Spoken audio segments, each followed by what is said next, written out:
was in fact the FMA doctoral tutorial in 1995 in New York. So this was the first time I was sitting in anything like this, just like you guys are sitting there watching the panelists talking about their experiences, like, wow, this is cool. And then it struck me that, of course, why the reason Mike invited me here was to illustrate this well-known econometric problem, survivorship bias. Right? So that's essentially, I guess, what I did. So anyway, coming to here, there's actually a light side and a slightly deeper side to what I'm going to be talking about. One of the reasons why I decided to become a finance academic, when you start out thinking, I'm going to do a PhD. I go, PhD in what? Why finance? Well, I asked one of my cousins who was an academic, and I said, what subject would you pick if you decided to do a PhD? And he said, well, I can't tell you that, but I can tell you the people with the coolest and the most expensive cars, they're the finance people. And I was like, that's a good enough reason for me. So I became a finance academic. But the part which is interesting is the story we tell ourselves to justify why finance people get high salaries is because we say, you know what, if we are not academics, we can go to Wall Street and make a ton more money. That's what we tell our deans. That's what we tell ourselves. So what I'd like to do is talk a little bit about the differences between academia and industry, whether you can actually make a transition like this whenever you want to, in either direction. So what are the ways you work on Wall Street? What are the ways in which you work in academia? Just contrast and see what the similarities are. And I have to point out that, as Mike pointed out, I was a BGI last year, and the month I arrived, the financial markets all collapsed. Right? Lehman went bankrupt, the markets just went completely under. But very fortunately, as Jeff points out and Murillo points out, there is no evidence of causation here. This is just purely coincidence. Okay, so let's start with the obvious similarities. As an academic, what's your typical career path? You start out as an assistant professor, you get tenure, become an associate professor, and then eventually make it to full. If you're lucky, you become a chair. If you're unlucky, you become the department head. If you're really unlucky, you become the dean. Yeah. Industry is actually pretty similar. It's a reasonably flat career path in the sense that, you start out as an associate, you become a principal, sometimes a vice president, sometimes after that you become a managing director, partner, whatever they call it. But it's a relatively small number of titles. It's not very, very big. And like academia, industry careers, if you think about academia, the two major areas are corporate finance, asset pricing. It's similar to that in industry. In asset pricing, we got hedge funds, asset managers, corporate analysts, people like that. So what we do there is we try to find signals which basically help us generate alpha. Corporate finance area, sort of like investment banking. That's more transactional analysis. So, deal origination, advice on the deals, how do you complete the deals, you talk to acquirers, you talk to targets, you talk to CEOs about whether to issue shares, stuff like that. So these are all similarities between academia and industry. How do you progress along the career path? Well, this is sort of a very rough, I was just thinking off the top of my head. If you're going to start out with an assistant professor, most of your ability to progress to the next level depends on your research. So you might say about 75% of your time is spent writing good papers. As you become an associate, after you get tenure, the incentives for publication are a little less than before. But for someone who's interested in finance, you like publishing. I mean, it's fun. So, I would say 60%, 30%, but then you start getting put on committees, so that raises the proportion of service to about 10%. After you become full, sometimes the probability is, the proportion is completely invert. Many full professors, why do they need to publish anymore? So, 25% research, but 50% in that case, you're stuck on committees, you're stuck on board, you're doing a whole bunch of other things. In industry, there are only two things. How much money can you bring into the firm? That's it. That's all they care about. And in terms of, if you look at corporate finance side, you look at that, how many projects should you work on? How much work did you do on those particular projects? For an asset manager, what unique signals should you come up with? Now, suppose you have done this, in academia, there are some pretty objective criteria. Right? The number of publications in peer-reviewed journals. So we have a very clear pecking order. We know the top journals, that's A plus journals. We know the A minus journals. We know the B journals. We know how many of those journals are required to get us tenure. Sometimes, even if you don't publish very much, but you're an amazing teacher, the schools keep you on as, say, an adjunct professor or something like that. There's a clinical path as well in academia. So these are relatively objective in the sense that the school itself doesn't say, okay, you know what, I'm going to fire this guy in spite of the fact that he has 8 A publications. That usually doesn't happen unless you're so obnoxious that you've done something like that. But in most cases, most of us are nice guys, so that doesn't happen. All right, what about the objective criteria for industry? There are some. So for example, think about the signals which you create.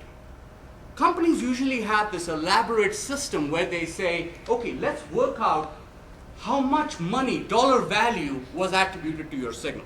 So you have the signal which did something, so they would create an artificial portfolio which didn't have that signal, create another portfolio which does have the signal, look at the difference between them and figure out whether you actually generated value at the end. But there are also subjective criteria. You could end up being a great portfolio researcher, but your manager was fired 3 months before the year end. So at the year end, when the time comes up for performance review, you've got a new guy above you who has no idea of the work you've done. And it could well be likely that you're fired in spite of the fact that you worked your butt off all year. So the subjective criteria play a bigger role in industry than they do in academia, though they do try to make it as objective as possible. What about work-life balance? Well, academia is pretty much self-motivated. It's up to you to write the papers. You have a 3-year sort of clock. You don't happen to publish any papers at the end of 3 years, you get a sort of warning. And then, if by 4 years you don't have anything, you're out. You can go on to another school.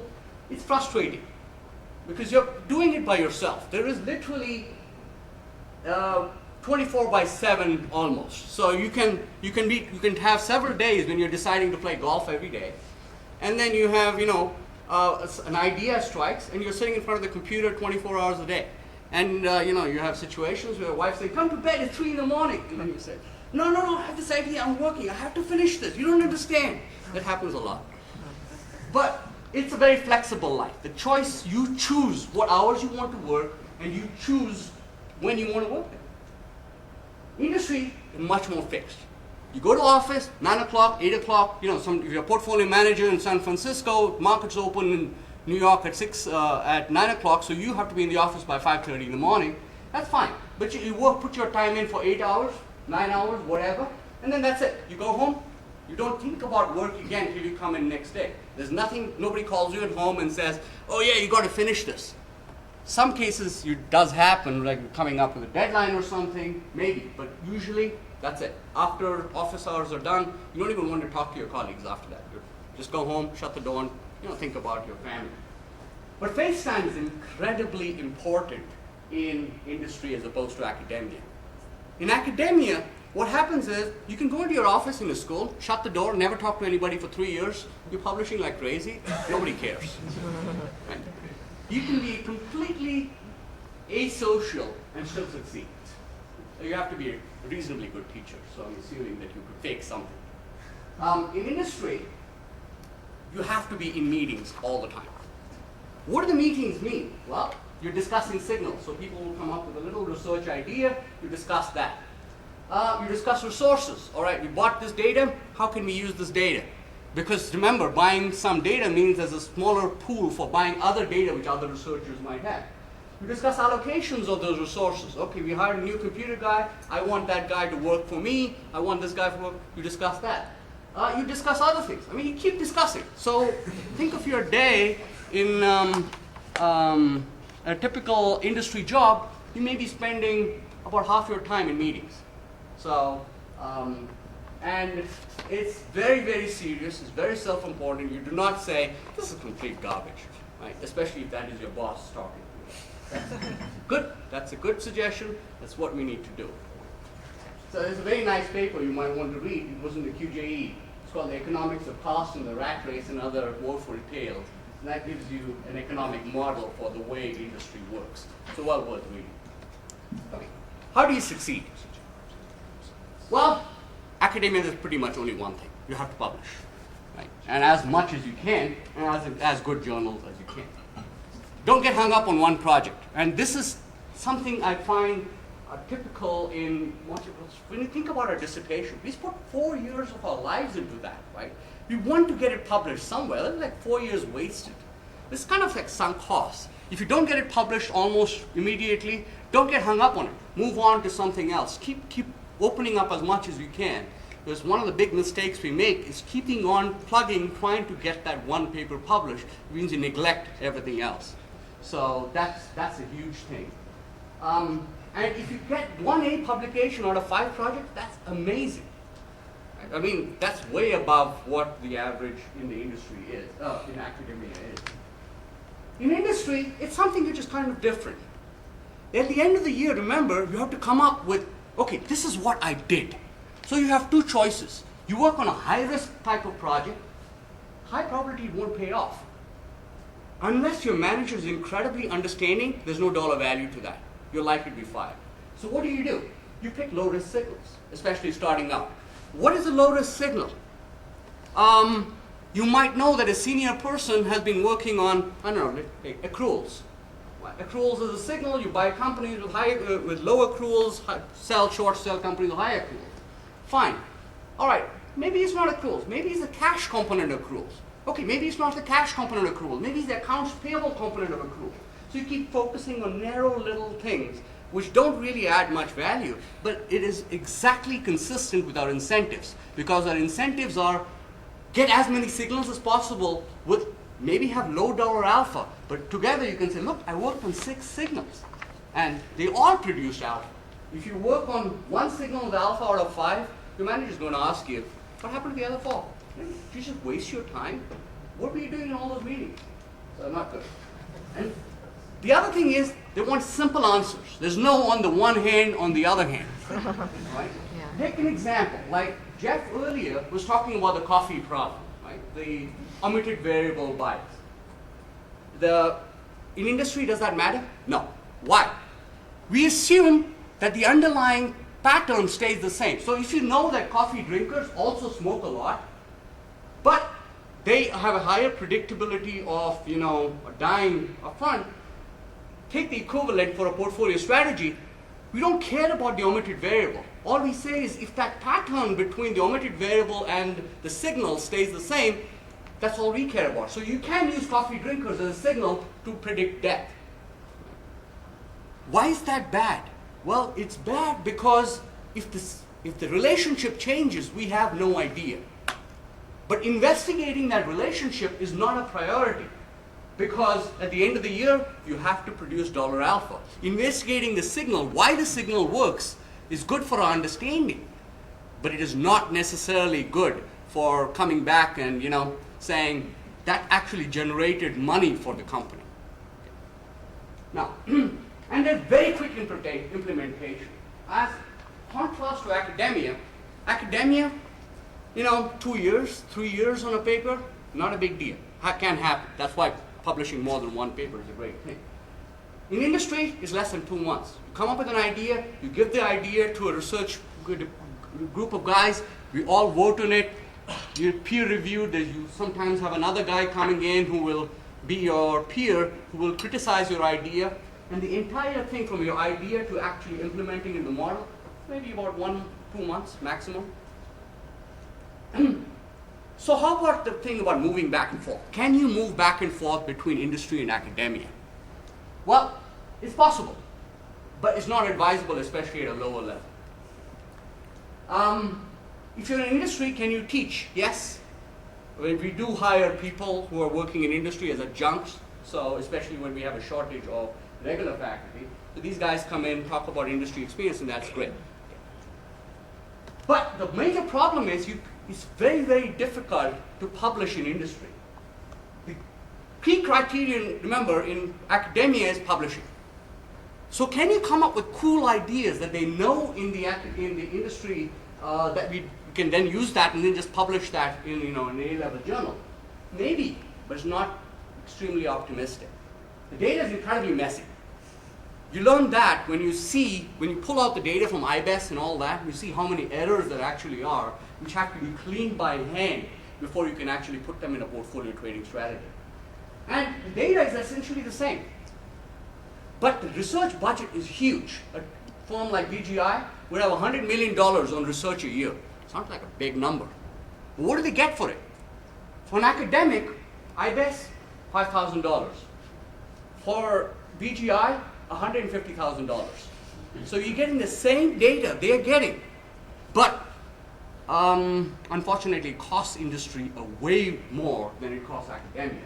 Which means also exploratory research is kind of, you can't really do it that much. Most of our ideas come from the same sources which all of us get our ideas from. SSRN, we read journals, we read all the stuff. And we completely ignore correlations because, again, that's not in our best interest. Correlations occur because all the researchers in the field are reading the same journals. So all our models have similar signals. But if I were to tell my client, oh, we have the same model as Goldman Sachs, our clients would not give us any money.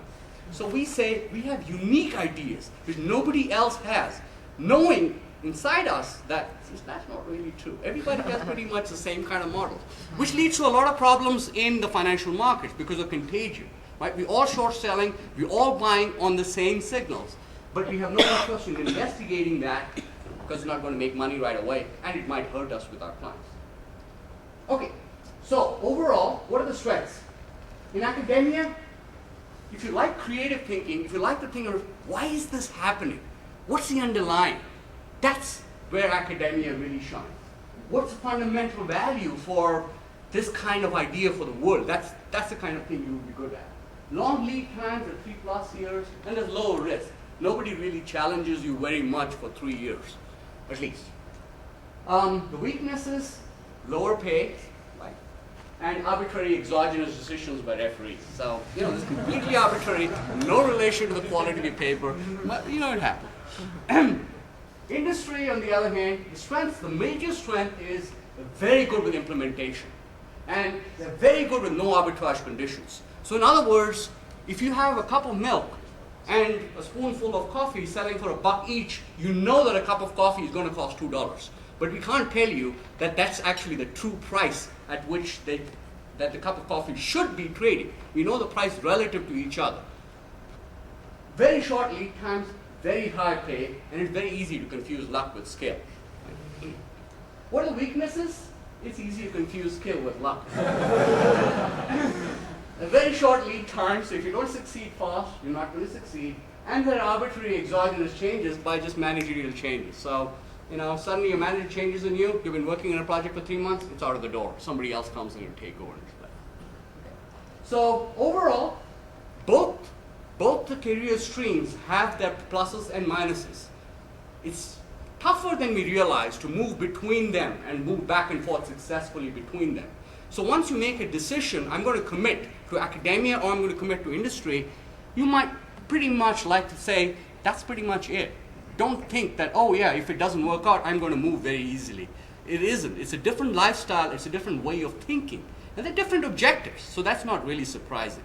Both, as I said, it depends on you personally to decide what you want to do with your life.